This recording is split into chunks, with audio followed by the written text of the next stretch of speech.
Salam alaikum, bonjour à tout le monde, j'espère que vous êtes en bonne santé, que vous prenez toujours soin de vos parents. Donc aujourd'hui, on va à nouveau aborder un sujet qui sort un petit peu de l'ordinaire. Si vous avez remarqué dans mes différents posts, bon, mes sujets sortent un petit peu de ce qui est ordinaire classique. Donc le sujet aujourd'hui, c'est quoi? C'est comment modéliser une configuration de bielle tirant pour une structure donnée, semelle, voile, poutre ou autre, sous un logiciel. Ça, on peut l'utiliser dans le cas où vous voulez pas faire un calcul manuel, où vous avez des difficultés à déterminer l'effort, bon, euh, notamment quand on a de la traction sur une partie et de la compression sur une partie, c'est un peu compliqué, la variation de θ et tout.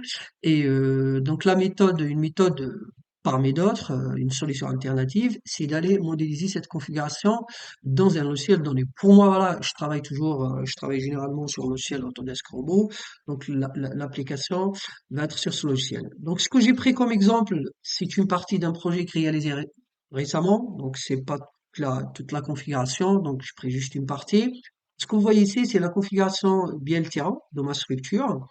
Donc là, tout ce qui est en bleu, donc c'est des éléments considérés comme des bielles, donc c'est des éléments qui sont soumis normalement, ce qui est prévu dans le comportement à la compression, et ce qui est en rouge, c'est des terrains. Donc c'est des éléments c'est une partie qui est soumise à la traction. Donc les bielles, on vérifie la compression, donc c'est l'effort déterminé divisé par la surface de la bielle. Le tirant, donc c'est pour déterminer les armatures. Parce qu'il y a de la traction, donc il faut qu'il y ait des armatures pour reprendre cette traction. Donc, la section est déterminée par l'effort dans la barre soumise à la traction divisé par la contrainte. Donc, si vous faites un calcul, le LS fréquent QP, donc c'est 1000 fois WK. Le LS cara, si vous êtes limité à la fatigue, donc c'est l'effort divisé par 300. Et si vous êtes dans une fondation, et si vous êtes dans une fondation, on va dire, fondation, donc pas besoin de fatigue, donc c'est l'effort divisé par 400. Et à l'OLU, donc c'est l'effort divisé par F et YD.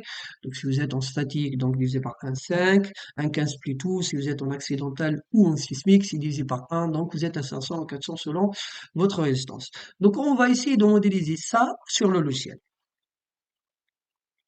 Donc ce qu'il faut retenir, c'est que par rapport aux dimensions géométriques, c'est-à-dire tout ce qui est la hauteur, largeur et tout, bon moi j'ai pas précisé les dimensions, le plus important c'est de reprendre la même configuration.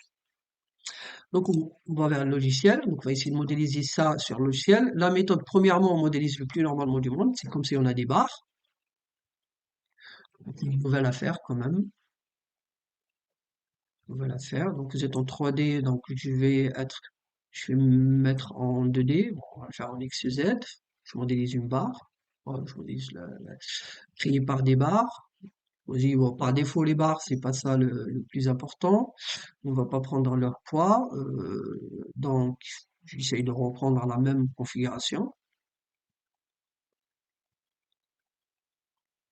Très bien. Donc ça, c'est votre modèle, votre configuration, donc bien le tirant. Donc ces trois barres, selon ce qu'on a prévu, donc doivent travailler uniquement à la compression et ces deux barres doivent travailler uniquement à la traction. Donc là, pour arriver à cette conclusion, il faut gérer vos conditions d'appui, il faut gérer aussi les caractéristiques un petit peu avancées aux barres.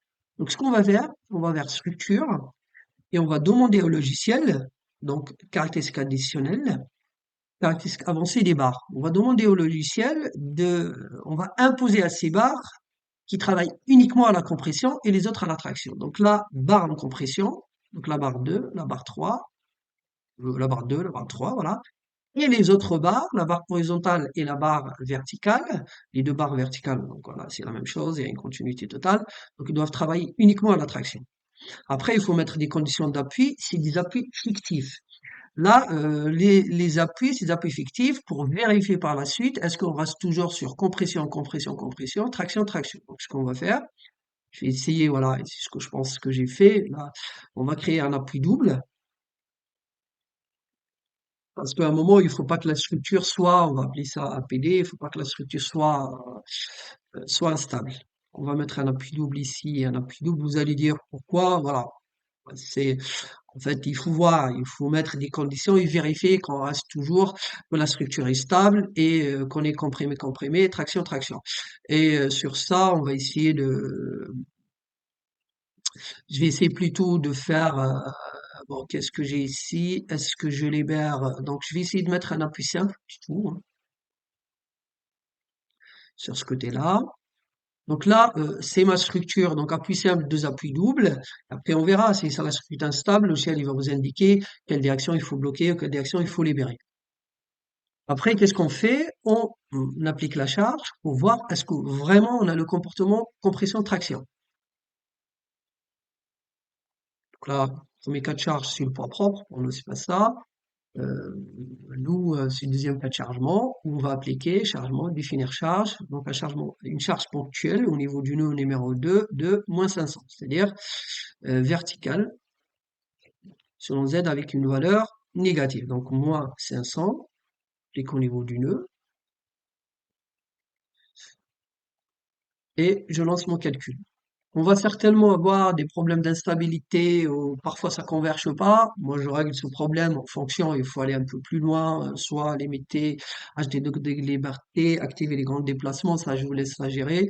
C'est pas l'objectif. L'objectif pour moi ici, c'est de vous montrer comment reprendre la configuration, compression, traction d'une bielle terrain sur le logiciel robot. Donc, ce qu'on va faire, on va afficher les efforts, résultat,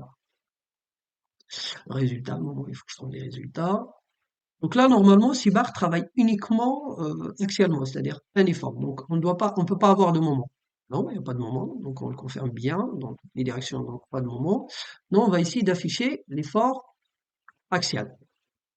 Et dans l'effort axial, on va essayer d'associer les valeurs uniformes, différenciées pour voir les valeurs positives et négatives. Normalement, dans notre configuration, ces barres, ils sont soumises à la compression, donc c'est ce qu'on voit ici, et les deux autres barres sont soumises à la traction. Et d'ailleurs, c'est le cas. De cette façon, de votre côté, vous pouvez bien confirmer que le comportement ou la configuration bielle-tirant recherchée, la configuration bielle-tirant recherchée, elle est là. C'est-à-dire que la barre ici travaille bien à la traction, la barre numéro 3 aussi à la traction, et les autres barres travaillent bien à la compression. Et de cette façon, vous avez les efforts normaux au niveau de chaque barre, et vous pouvez dimensionner vos armatures. Donc l'effort de traction, il faut mettre des armatures dans ce sens. Donc c'est l'effort N divisé par la contrainte. Pareil dans le sens vertical. Et incliné, il faut vérifier ce qu'on appelle la compression de la bielle. Donc c'est l'effort divisé par l'aire de la bielle. J'espère que c'était intéressant.